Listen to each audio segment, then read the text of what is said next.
সালাম নমস্তে, মই ইফতিকাৰ আকৌ আপোনালোকক স্বাগতম জনাইছোঁ অন্য এটা বিশেষ ভিডিঅ'ত। ফ্ৰেণ্ডছ, আজি মই আছোঁ এখন বিশেষ খেতি পথাৰত। এয়া চাওক, এইটো খেতি হয়। তো এই দাদাই খেতি কৰিছে। তো দাদাৰ লগত মই কথা পাতিম আৰু আপোনালোকক সবিশেষ জনাবলৈ চেষ্টা কৰিম যে কি খেতি, গোটেইখিনি আপোনালোকক জনাম। ভিডিঅ'টো আপোনালোকে শেষলৈকে চাব। তো দাদা, প্ৰথমতে আপোনাক ধন্যবাদ জ্ঞাপন কৰিছোঁ আপুনি আমাক সময় দিয়াৰ কাৰণে। দাদা, আপুনি এইটো কি খেতি কৰিছে? এটা পটল খেত। পটল খেতি। তো দাদা, এইটো আপুনি কিমান বিঘা মাটিত কৰিছে? এটা 1 বিঘা মাটি কৰিছে। আৰু 1 বিঘা মাটিত আপোনাৰ এইটো খেতি কৰোঁতে কিমান খৰচ হৈছে? 1 বিঘা মাটি এই আবাদ কৰাৰ জন্য 40,000 টাকাৰ মতন খৰচ হৈছে। 40,000 টকা। দাদা, আপুনি যে এই কিটো কৰিছে, এই বাঁহবিলাক এইবিলাক গোটেই আপুনি কিনিব লাগিছে? হ্যাঁ, কিনা। তো দাদা, আপুনি যে এই খেতিটো কৰিছে, এইটো আপুনি কি এই গুটি বা বীজটো লগাই মাটিত নে কেনেকৈ ৰুব লাগে এইটো খেতি? ওই যে মানে হাতে যে মানুষ চুরি বেঁধে মানে চুরি এই গাছটা মানে চুরি বানায়া মানে মাটিত থিয়া দেওয়া লাগে, মাটিতে রেহে থোয়া লাগে। এইবিলাক মানে আপুনি কি কৰে যে হাতৰ যে চুৰি বনায়, এই খাৰুবিলাক যে বনায় তেনেকৈ পেচাই এইটো মাটিত ৰুব লাগে। তো এবাৰ ৰুলে হয় নে বাৰে বাৰে ৰুব লাগে? না, একবাৰই গালি হলে হয়ে গেল। মানে আপুনি যে এইটো খেতি কৰিছে, এইটো কেই বছৰৰ পৰা কৰি আছে? 3 বছৰ। 3 বছৰৰ পৰা পটল খেতি কৰি আছে। এইখন মাটিতে কৰি আছে? এই মাটিতে।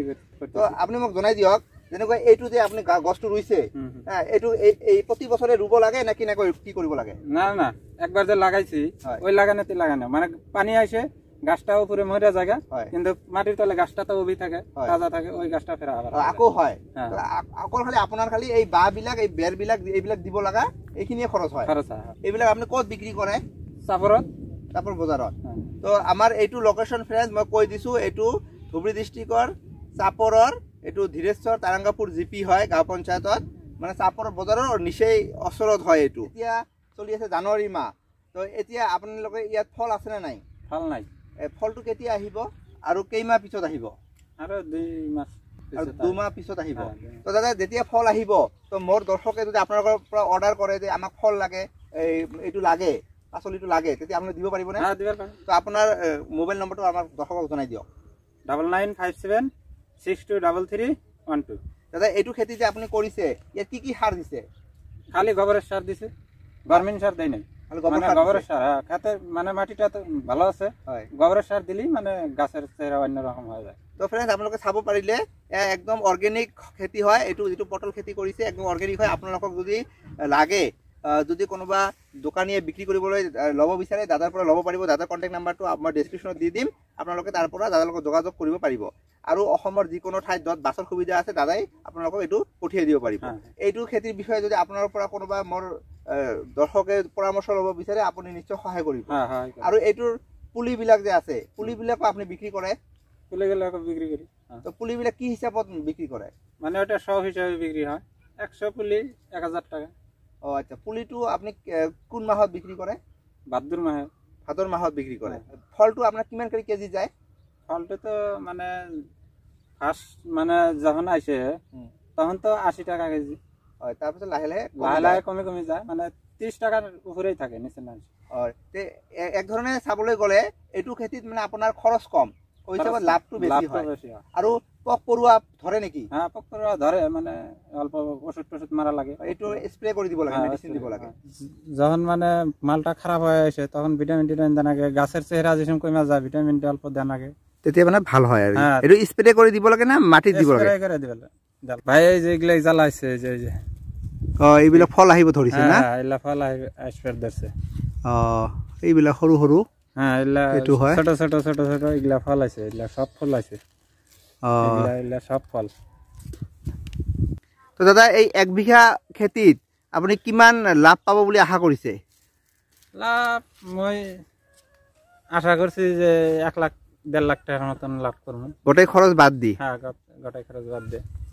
এটা মানে 20-22টা ওলাইছিল, তারপাছত 4-5টা রাখি আর গোটাইখানি কাটি দিছি মই। হয়, তাৰপিছত আপুনি এইটো কেনেকৈ মানে এটা চলা হয়? হয় হয়, বাহ হয়, এই খাড়া কৰি এই খুঁটিৰ লগতে বান্ধিছো। তাৰপিছত এইটো এনেকৈ ওপৰত যায়? এনেকৈ ওপৰত যায়, ইয়াত ফল ধৰে আৰ কি। তো এতিয়া আৰু তলত আৰু গছ ওলাব না এইবিলাকৰ? আৰু ওলাব, কিন্তু কাটি দিব লাগিব। বেছি থাকিলে মানে কি ফল বেয়া হয়? হ্যাঁ, বেয়া হয়, ফলটো কম ধৰিব। কম ধৰিব। এই পটল খেতিটোত কিবা মতা মাইকী কিবা আছে নেকি? আছে আছে। কি ধৰণৰ? মানে 1 বিঘা মাটিত 5টা পুরুষ গাছ আছে, পুরুষ গাছ আছে। থাকবা লাগে আর কি। হ্যাঁ থাকবা লাগে, নয়তো তো পটল হবো না, ধরবার মানে জ্বালা যত ফল আসবো ফল ঝুরিয়া পড়বো।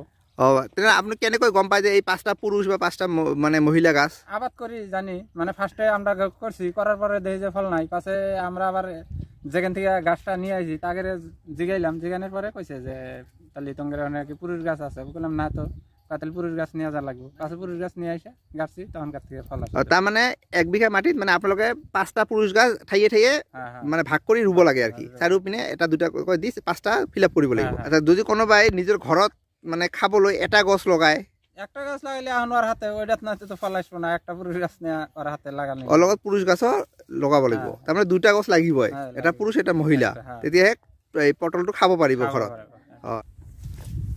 তো ফ্ৰেণ্ডছ, মই জীৱনত প্ৰথম এইটো পটলৰ খেতিটো চালোঁ, আৰু পটলটো আমি বহুতে খাওঁ, কিন্তু পটলৰ গছটো দেখা নাছিলোঁ, এইবাৰ প্ৰথম দেখিলোঁ। এয়া চাওক, পাতবিলাক খুবেই ৰাফ হয়, আপোনালোকে চাব পাৰে শব্দ কৰে। এইটো পাতবিলাক বেলেগ পাততকৈ অলপ টান হয় এইবিলাক, আৰু অলপ খহটা টাইপৰ হয়, আৰু এইটো লতাজাতীয় গছ, আপোনালোকে চাব পাৰে লতাজাতীয় গছ হয়। তো আশা কৰোঁ আপোনালোকে এই ভিডিঅ'টো চাই ভাল পাইছে। মই মানে সিধাকৈ থিয় হ'ব পৰা নাই, কাৰণ ওপৰত মূৰত লাগি যায়। চাব পাৰে বৃহৎ এৰিয়াত দাদাই সেইটো খেতি কৰিছে। তো ভিডিঅ'টো আপোনালোকক কেনে লাগিল প্লিজ জনাব, আৰু যদি আপোনালোকে ইউটিউবত চাই আছে তেনেহ'লে ছাবস্ক্ৰাইব কৰি দিব, আৰু ফেচবুকত যদি চাই আছে তেনেহ'লে ফ'ল' কৰি দিব। তো এই ভিডিঅ'টো যিমান পাৰে শ্বেয়াৰ কৰি দিব, লাইক কৰি দিব। তো আজি ইমানতে এৰিছোঁ ফ্ৰেণ্ডছ, বাই বাই।